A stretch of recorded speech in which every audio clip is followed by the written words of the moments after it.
네,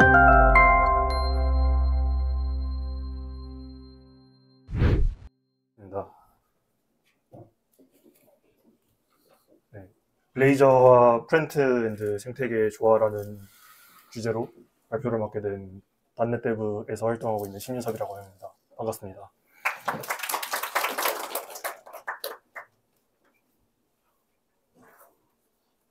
네, 발표 주제를 많이 보시던 깃 방식으로 준비를 해놨는데요. 먼저 블레이저를 사용하는데 자바스크립트가 필요한 이유, 그리고 블레이저에서 자바스크립트를 파일을 가져오는 방법, 그리고 자바스크립트를 잘 사용하기 위한 도구를 소개해드리려고 합니다. 뭐 이미 발표 주제가 지루하긴 하지만 그래도 더 지루하지 않기 위해서 닷넷 내부 코드 분석과 라이브 코딩은 들어있지 않습니다. 네, 그 전에 시작하기 전에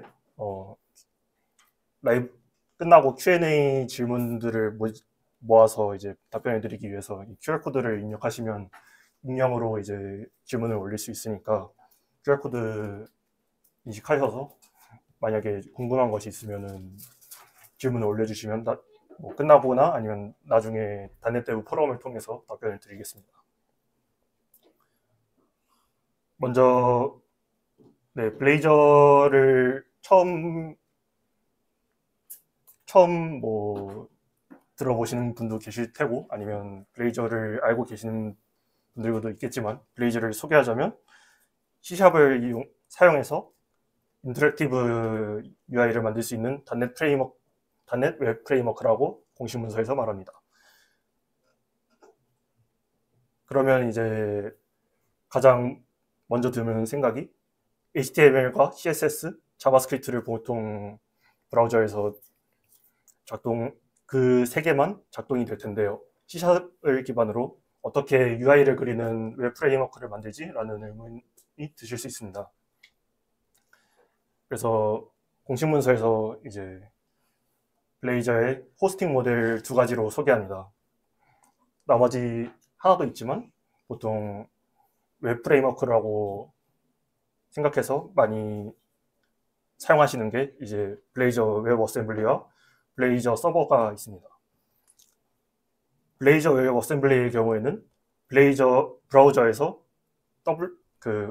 웹 어셈블리 기반 닷넷 런타임 파일을 받아와서 런타임을 구동합니다. 그 다음에 사용자가 이벤트를 트리거하면 이벤트 정보를 런타임에 보내서 UI 업데이트, 사용자 로직을 런타임에서 처리한 다음에 이제 돔 웹 API를 통해서 브라우저에게 전달해 브라우저에서 업데이트를 합니다. 블레이저 서버의 경우에는 브라우저와 서버를 웹 소켓 기반 시그널 R로 연결을 합니다. 이후 블레이저 웹 어셈블리와 비슷하게 이제 사용자가 이벤트를 트리거하면 사용자의 상호작용을 브라우저에서 서버로 보내서 서버에서 UI 변경점이나 사용자 로직, 기타 등등을 서버에서 처리한 다음에 다시 브라우저에게 보내서 돔 API를 통해서 브라우저에 업데이트하는 형식입니다. 이 형식을 보시면 이제 어떻게 런타임에서 돔 웹 API를 호출하는지 혹은 서버에서 어떻게 돔 웹 API를 호출하는지 의문점이 드실 수 있습니다. 왜냐하면 이제 웹 어셈블리에서는 웹 API 호출이 되지 않고 서버에서는 바로 브라우저의 웹 API를 호출하기 어렵습니다. 그래서 블레이저 웹 어셈블리가 브라우저에서 어떻게 동작하는지 간단하게 도식화를 해왔습니다. 도식화를 위해서 이제 브라우저에서 파일을 불러오는 것 또한 웹 API를 통해서 하지만 이해를 돕기 위해서 파일끼리 연결해 놨다는 점을 주의해서 보시면 되겠습니다. 여기 패치 트리거라고 얕게 써놨는데 저 위로 올라가는 화살표는 패치 트리거라고 보시면 감사하겠습니다. 도식에는 없지만 이제 브라우저가 HTML 불러오면 HTML에 적혀 있는 블레이저 웹 어셈블리 JS.js를 불러옵니다. 그러면 블레이저 웹 어셈블리.js는 .NET 런타임 관련 자바스크립트 파일을 불러옵니다. .NET JS와 .NET 네이티브 JS를 불러오시는 걸 이제 만약에 실행을 하시면 보실 수가 있을 거예요. 그러면 런타임 관련 웹 어셈블리 파일과 아니면 사용자 코드가 컴파일된 웹 어셈블리 파일을 받아오거나 아니면은 .NET 6에서 옵션으로 들어오게 된 웹 CLI라는 기능을 키지 않으면 DLL 파일을 가져와서 런타임을 실행하게 됩니다. 그러면 우리가 만든 코드가 실행이 되면서 코드의 변경사항이 이 블레이저 웹 어셈블리 JS를 통해서 웹 API를 호출하게 됩니다. 블레이저 서버의 브라우저의 내부는 더 간단합니다. 블레이저 서버를 받아오면 웹소켓 기반 시그널을 통해서 코드 변경사항이 서버로부터 전송되고 변경사항이 이제 자바스크립트 통해서 웹 API를 호출합니다. 이제 이 두 도식화를 보면은 결국 웹 API는 자바스크립트를 통해서 하야만 알 수 있습니다. 하지만 그 사용자에게 풍부한 인터랙션임을 표시하기 위해서 혹은 여러 인터랙션을 적용하기 위해서는 여러 가지 웹 API를 사용해야 되지만 블레이저에서는 이제 블레이저가 추상화한 뭐 돔 API라든지 아니면은 기타 여러 가지 API만을 제공합니다. 그렇기에 이제 블레이저에서 어떻게 자바스크립트를 사용할 수 있는지 그리고 자바스크립트 생태계를 블레이저에 통합하기 위한 알고 있으면 좋은 것들을 소개해 드리려고 합니다. 먼저 이제 블레이저에서 어떻게 자바스크립트를 불러오는지 소개하겠습니다. 블레이저 공식 문서에서 소개하는 자바스크립트를 불러오는 방법은 크게 두 가지가 있습니다. 스크립트 태그를 통한 호출, 그리고 IJS 런타임 클래스를 통한 호출이 있습니다. 스크립트 태그로 가져오는 것은 간단합니다.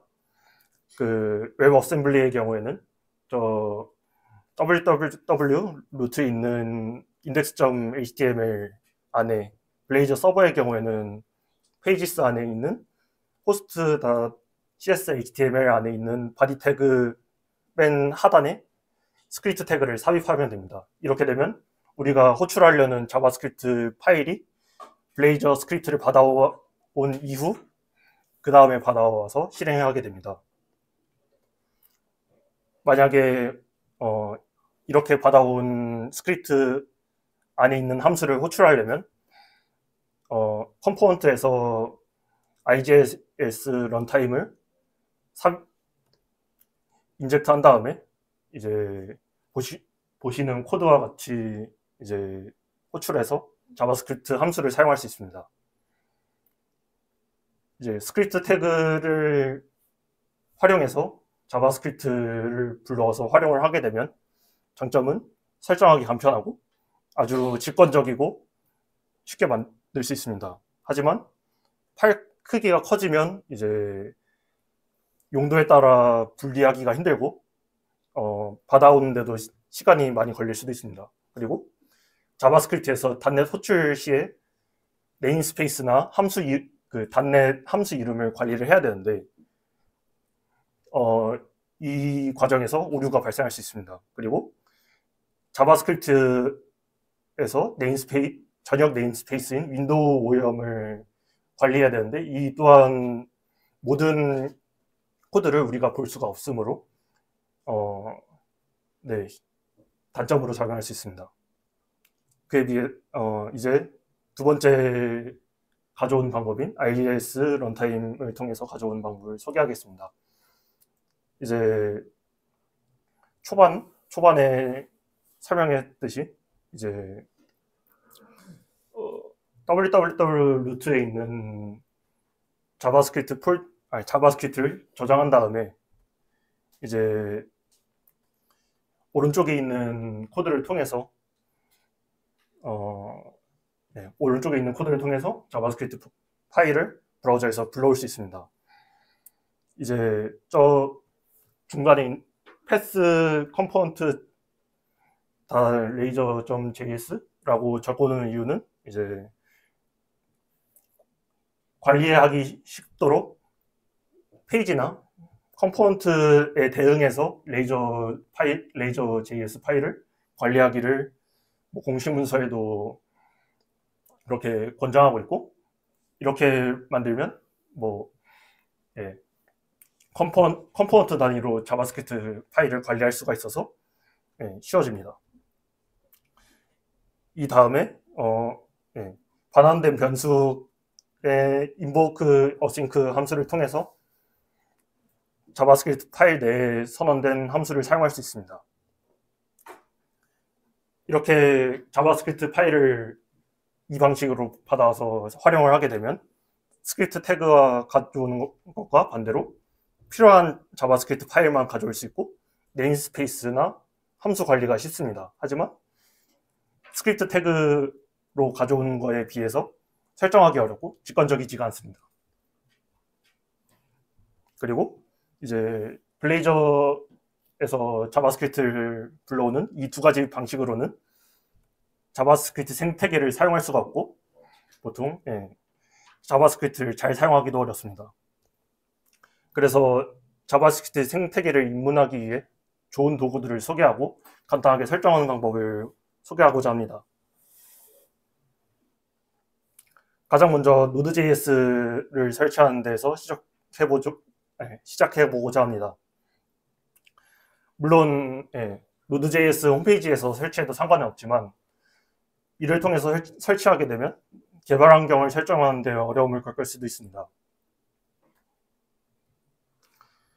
.NET LTS 지원 기간이 3년인데 비해서 노드.js의 LTS 지원 기간은 2년입니다. 그리고 .NET은 공통으로 관리할 수 있는 CLI를 제공하지만 노드.js는 그런 CLI가 존재하지 않습니다.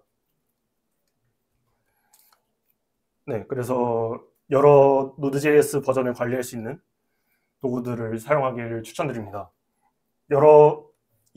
여기 보이는 것 도구 말고도 여러 가지 도구가 있지만 모두 소개시켜드리진 않고 MVM, 볼타 그리고 FNM만 소개시켜드리겠습니다. MVM은 먼저 많이 사용하고 있고 실제 사용자도 많기 때문에 오류가 발생하게 되면 이제 버그를 어떻게 해결하는지에 대한 자료가 많습니다. 하지만 유닉스 기반만 사용 가능해서 이제 윈도우는 따로 MVM-윈도우즈라는 다른 도구를 사용해야 됩니다. 볼타의 경우에는 러스트로 이루어져서 유닉스와 윈도우 모두 사용 가능합니다. 하지만 비교적 신생 도구로서 버그가 발생하면은 이제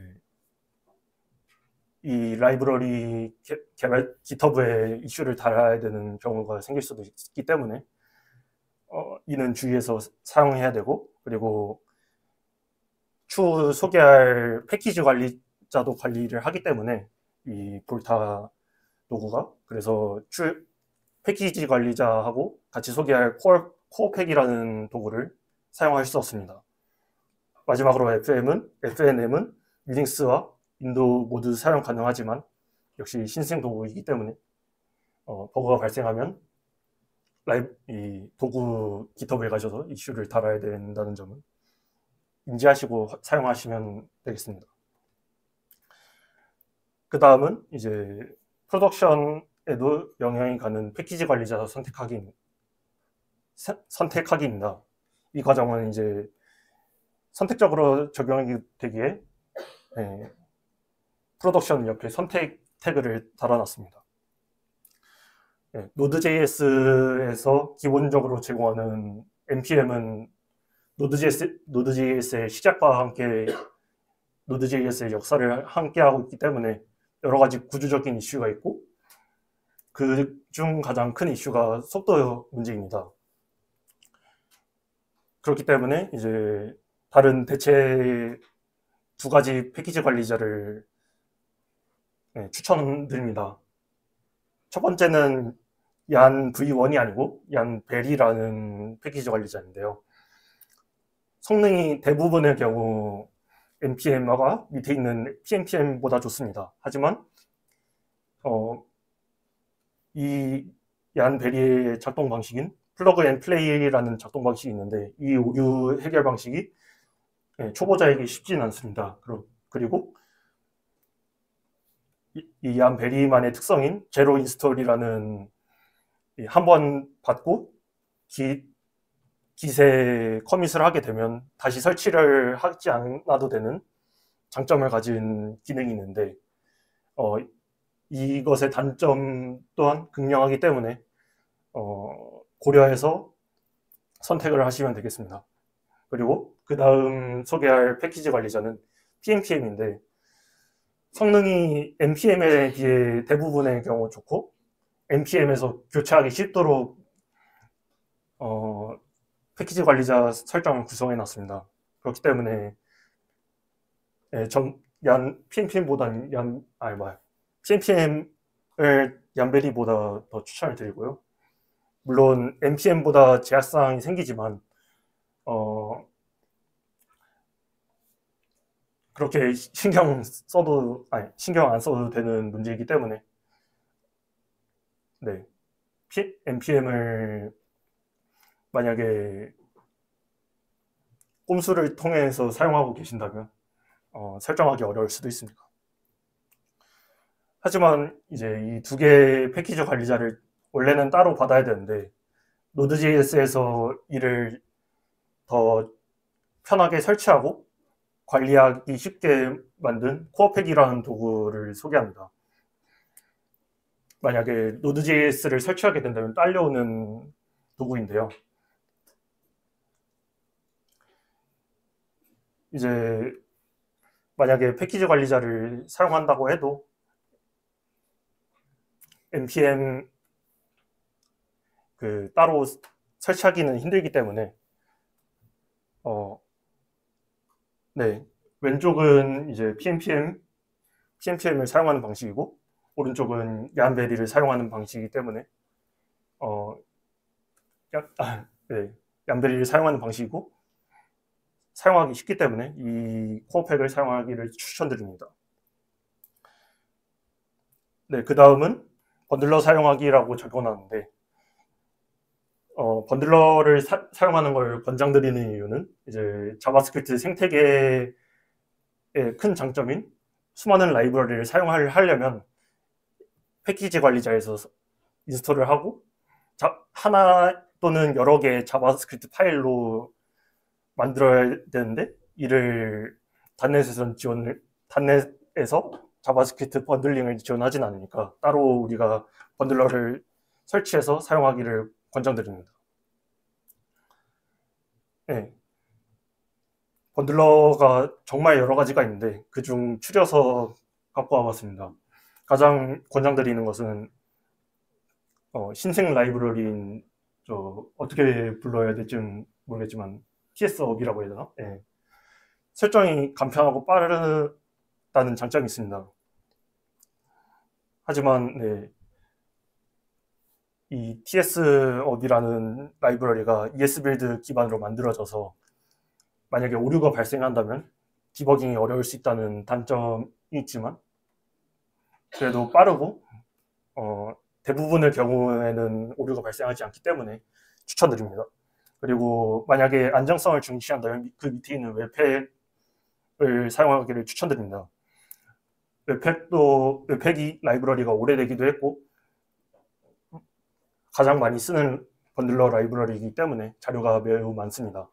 하지만 이제 위에 있는 TS업이나 ES빌드보다는 느리고 설정이 복잡하다는 단점이 있기 때문에 고려하셔서 선택을 하시면 되겠습니다. 그 밑에는 TS업의 기반 라이브러리인 ES빌드인데요. 빠르지만 역시 웹팩보다는 설정이 복잡하진 않은데 TS업보다는 설정이 복잡해서 만약에 도전하고 싶으시다, 도전 정신이 있으시면 권장드립니다. 마지막은 요즘 프론트엔드에서 많이 채택되는 바이트를 가져왔는데 그 이유는 이제 권장드리지 않아서입니다. 라이브러리 모드가 그렇게 지원이 부족하기도 하고 많이 활성화되어 있지도 않아서 권장드리지 않습니다. 이제 어떻게 사용하는지를 TS업과 PNPM을 기반으로 설명을 드리겠습니다. 먼저 타이니글로비라는 파일을 인식하는 라이브러리가 필요하고 우리가 사용하려는 번들러 라이브러리가 필요합니다. 그러면 우리 지금은 TS업이라고 되어 있는데 웹팩을 사용하실 거면 웹팩을 다운받으시면 되고 ES빌드를 사용하실 거면 ES빌드를 넣으시면 됩니다. 그리고 이제 우리가 번들링할 파일들을 타이니글로비를 통해 받아오고 이 파일을 블레이저에서 사용하기 위해서 밑에 있는 아웃 디렉토리를 설정하시면 됩니다. 그 이후 패키지.json에서 스크립트를 설정하고 그 이후 오른쪽과 같이 실행하시면 이제 블레이저에서 임포트해서 사용할 수 있습니다.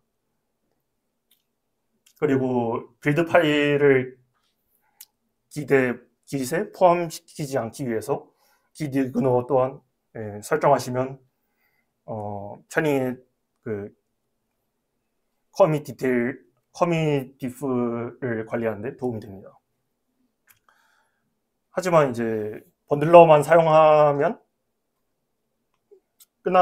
끝나지 않는 이유가 우리가 ID에서 보통 실행 버튼을 눌러서 실행을 하고 그리고 브라우저에서 확인을 하기 때문에 실행 버튼 하나로 이제 번들링까지 하려면 MS 빌드의 통합이 필요합니다. 앞에 있는 코드는 .NET 컴프 2022에 나왔던 블레이저 웹 어셈블리와 웹팩을 통합하는 과정에서 MS 빌드에 통합하는 코드를 가져와서 PNPM 버전으로 바꾸는 것입니다.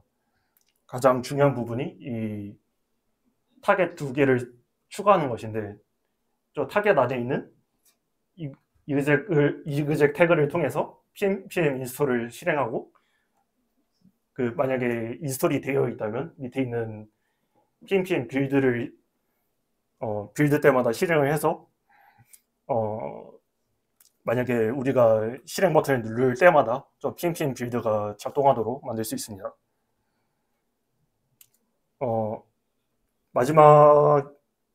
마지막은 아니고 마지막에서 두 번째로 소개해 드릴 도구는 타입스크립트입니다. 많이들 웹을 탐방하셨다면 많이 들어보셨을 라이브러리죠. 자바스크립트를 처음 사용하다 보면 이제 자주 마주치는 문제가 자동 완성이 안 돼서 오타를 걸러내기가 힘들고 해당 메소드가 디프리케이트 되었는지 아니면은 사용을 절대 하면 안 되는지 그런 거를 판단하기가 힘듭니다.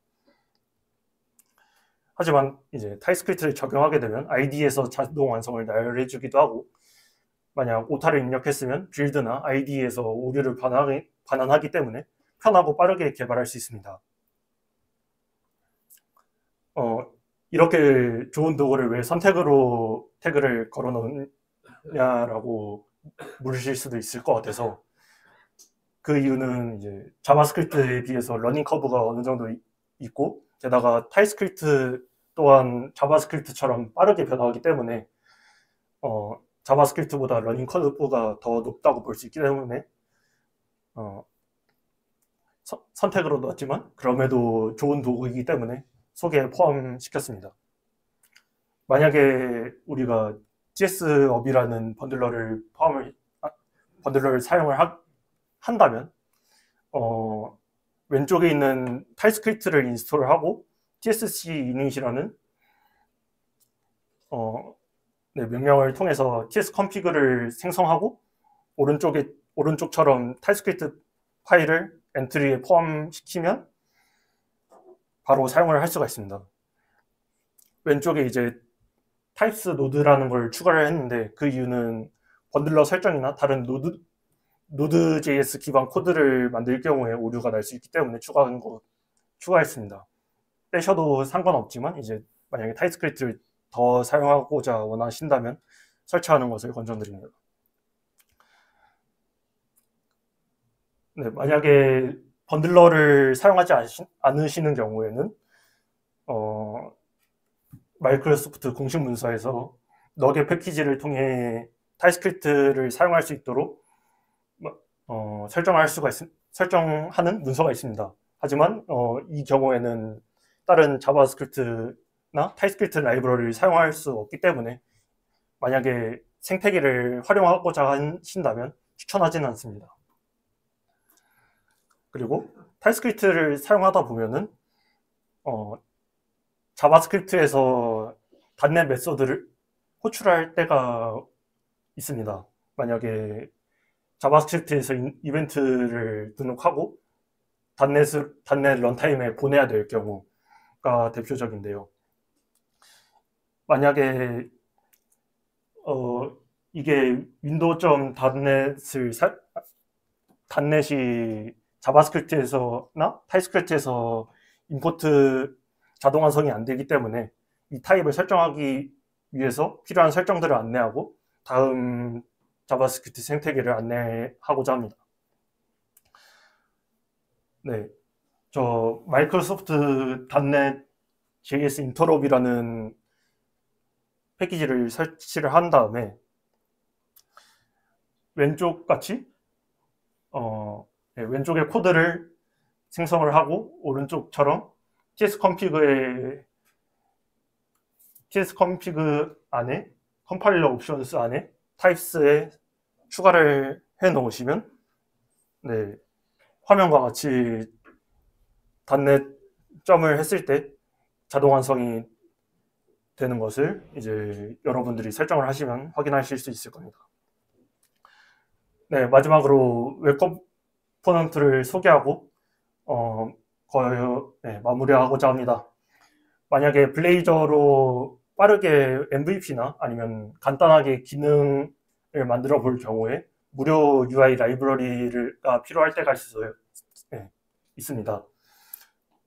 이렇게 화면에 있는 것 같이 블레이저 네이티브로 구현된 무료 라이브러리들이 여러 가지가 있지만 내가 생각하는 디자인이나 내가 생각하는 UI가 나오지 않을 때가 있습니다.